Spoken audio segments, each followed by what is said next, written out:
What's up guys? Today a little video. I figured I would cover how hot the bridge, middle, and neck pickup are.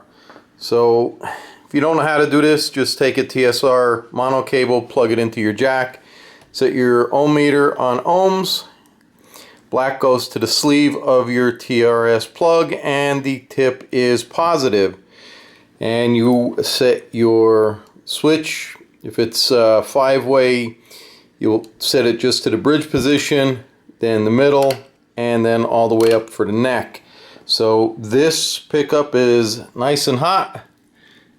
We got 15.1 ohms. We'll switch that to the middle.